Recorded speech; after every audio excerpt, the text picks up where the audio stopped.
有个网友投稿了件事，他们邻居一位大姐前几年因为老公出轨离了婚，当时她啥都没闹，拿了钱就走，小孩也没要。结果2年后前夫又跑回来求复婚，大姐一开始根本不愿意，但他妈一直在耳边劝，2个孩子没妈啊，以后后妈进门日子还要不要过啊？大姐自己也想孩子，心一软就同意了。复婚以后，大姐才慢慢发现不对劲，原来她婆婆早就脑梗了，半边身体瘫痪。当初他们怕她知道，一直把老太太送到外地二女儿那里照顾，等复婚以后，她老公才偷偷把老娘接回来。说穿了，复婚是幌子，找个免费保姆才是真的。但大姐也不是傻子，她离过1次婚了，对这个男人早就没感觉，这次回来也只是为了孩子。所以婆婆搬回家的第1天，她就直接收拾东西搬出去了。她老公去找她，她也不理。后来他们没办法，就跟2个大小姑子一起跑去法院告她不赡养老人。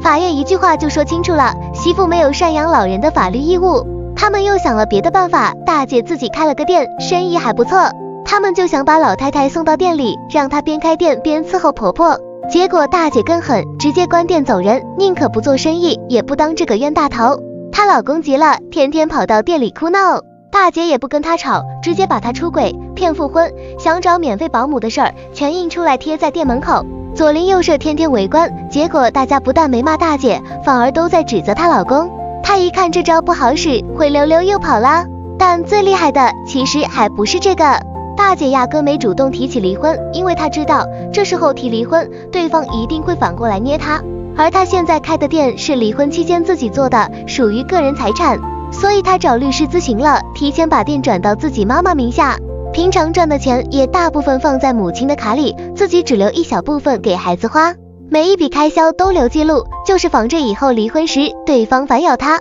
现在这位大姐也不像从前那样闷着头吃亏了，她天天开直播记录生活。她老公现在也不敢来店里闹，因为附近的人全知道她做了什么。后来连2个大小姑子也轮流来劝，结果大姐更直接，他们一来她就开直播，连曾几次那2个大小姑子嫌丢人也不来了。你看，很多女人吃亏，其实不是不聪明，就是太容易心软，一听到孩子可怜，一听老人不容易，一听别人求2句就又回头了。但有些人最会利用的就是你的心软，尤其是已经伤害过你1次的人，他回来找你不一定爱你，有时候就是别人不愿意继续替他收拾烂摊子了。现在越来越多女人开始清醒，说实话这也不是坏事，最起码她们终于明白了，善良可以有，但得有边界，心软也可以，但别把自己的人生再搭进去一次。成年人最大的安全感从来不是别人良心发现，而是自己手里有底牌。说到底，婚姻里最怕的从来不是吃苦，